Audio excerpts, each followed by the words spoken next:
is execution over 3 o'clock.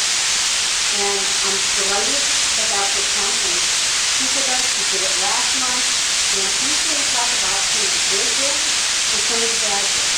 And there might be some bills that are still sitting on the government's desk.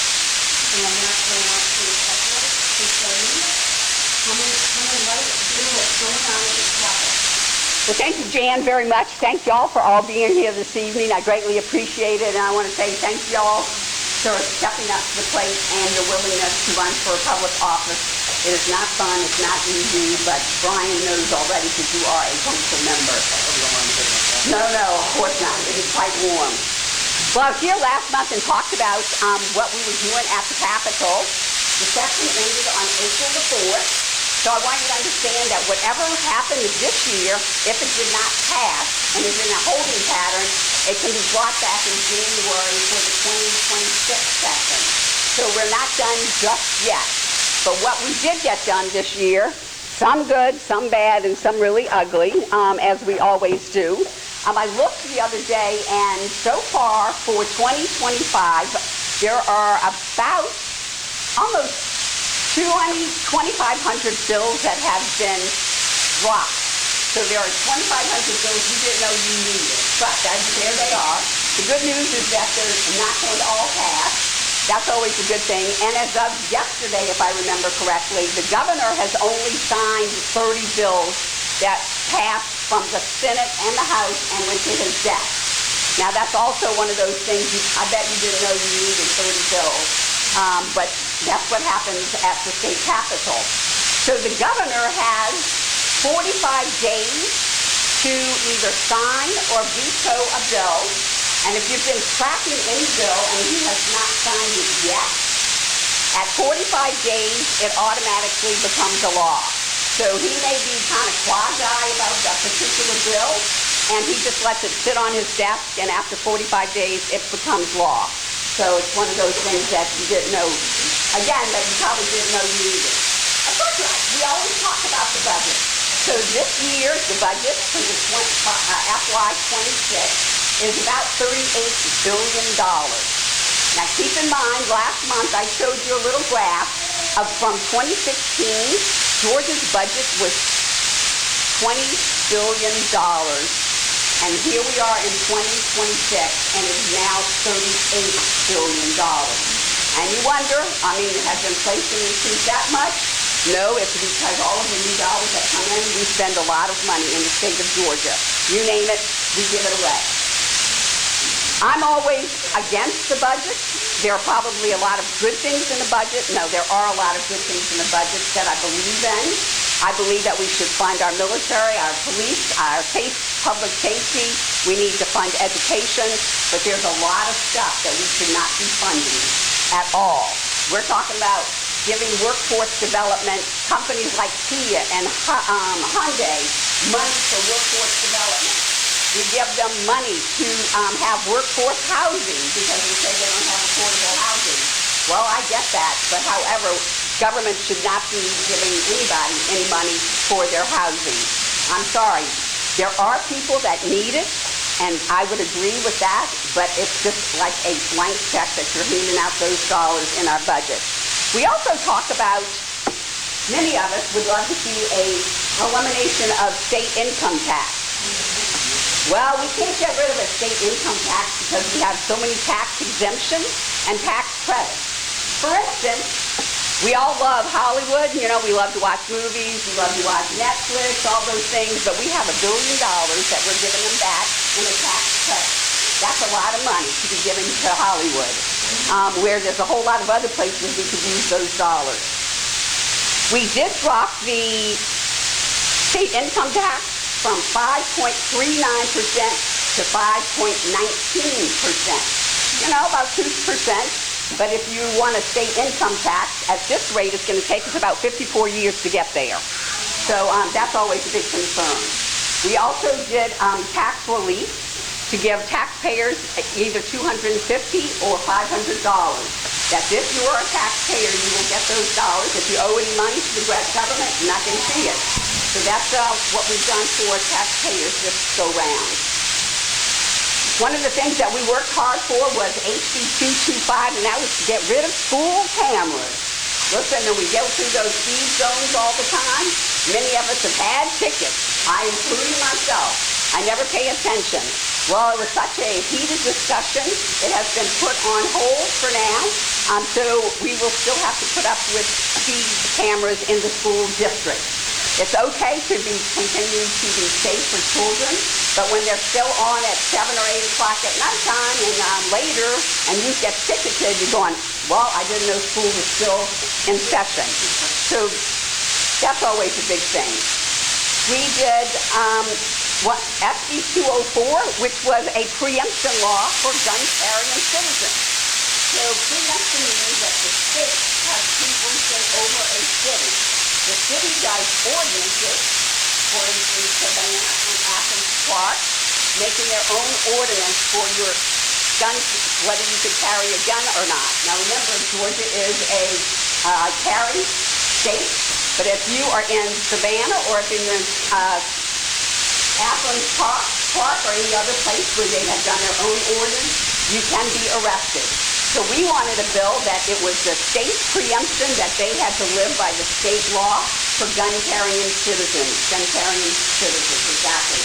So that did not pass, but it did pass the House, it passed the Senate, and it is sitting in the Senate when we go back to session in 2026. We will take it up immediately, and hopefully the governor will sign it very early in session. One of the biggest contentions in the State House was SB 39, which the number did change, and I forgot to put that number there. And it was about using state funds for prisoners to have sex changes. Now, I know this is a big thing because it was a lengthy discussion, and actually all of my Democrat friends walked off the floor that night because they were so angry. The discussion went on for so long, but it still passed by 100 Republicans that are in the House. So I do not believe that we should be funding at the state level, using our taxpayer dollars for sex changes for any prisoner. Sorry about that, or anyone else for that matter. Yes, indeed. One thing that was a big disappointment to me, and that was to stop puberty blockers and hormone therapy for children. We thought it was going to get through, but it went to the House, and it went to the Health Committee in the House. My colleague is the chairman of that committee, and she believes that as long as parents give you permission to have puberty blockers or hormone therapy, that it's okay. And we're talking about children under 18 years old. I'm not quite sure that either 5 or 6-year-old child knows what they're talking about, and they need puberty blockers. That's for sure. So those are the kinds of things that is important to me. The governor has signed the Religious Freedom Act, so that anyone of whatever religion you are, you have that freedom. And the governor did, in fact, sign that bill. So thank goodness we now have religious freedom. My mother always said, be brief and be gone. Let's see, I'm trying to look to see what else maybe of some interest to you.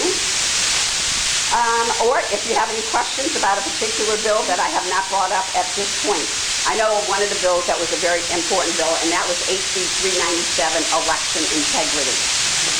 Election Integrity was a great bill from the Senate. It came over to the House, and our illustrious leadership made the decision they didn't like it, so they stripped all the language out, put new language in the bill, so we do not have anything for election integrity as of right now. Hopefully it will come back in 2026, and it was to get rid of the machines and a couple of other really good things that we have been fighting for a really long time, but it did not happen this go round. The last thing I want to mention was SB 144, which is Jan briefly mentioned, and it was about Monsanto and those companies that have herbicides, pesticides that are killing not only our plants, but they're killing and causing cancers. That bill actually passed both the Senate and the House, and it is sitting on the governor's desk. This is just giving large corporations the ability to use bad stuff on us in our foods and in our lawn. It is not good. It is known that it causes cancer, but they are going to continue to fund it. I would like to suggest to each one of you, if you would like SB 144 to die, you need to call the governor's office and please veto that bill. I know that many of you do make phone calls to the Capitol because we can feel it, we hear it, and oftentimes when we're on the floor, they will ask us, how are you going to vote on this bill? Because they're very concerned about bringing it to the floor for a vote and it go down in flames. So that is a good thing. I would encourage them that one without capitalism, failure of our beehive.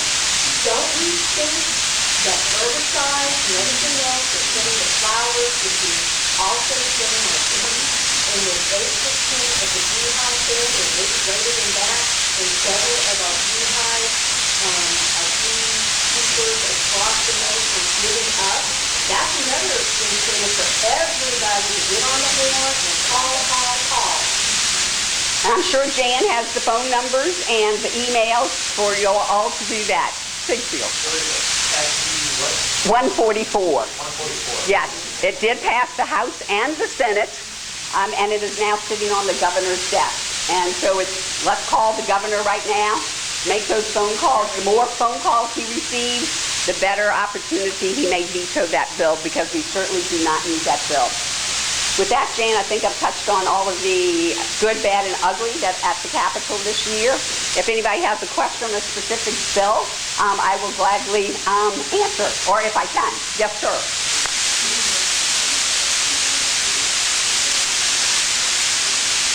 I do not. I probably could look it up for you shortly and let you know. After you will come. Okay. I will definitely look it up. Do you have questions?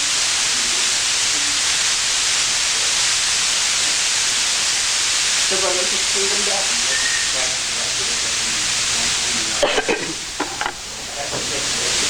So if you have it, well, it all goes back to, I believe it was Colorado and the case baking. So that if you have stand for a particular religious reason, you would then have the ability to say, no, I am not baking a cake, I am not going to work with you, I'm not going to do anything for your wedding or any of those types of things. So it is religion of freedom, and it gives anybody whatever religion they want to call themselves. I know that there was a long discussion about some people are satanic followers. I mean, there's all of that, and I mean, there's something you have to think about. But I mean, I was particularly concerned for my Judeo-Christian, and that's how I voted. I did vote for that bill. So it's kind of an open-ended sort of thing, so you have to be very aware. That. So I remember when you, in 2015, you were only recommending $40 I remember that.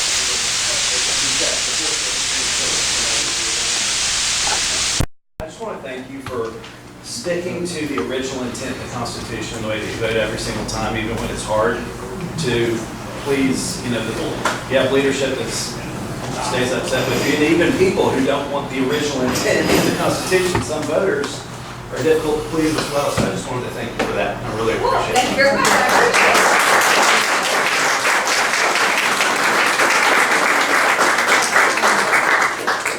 Thank you very much. I take my job seriously and with utmost respect. Thank you all for supporting me and coming out this evening. Thank you, Charlice.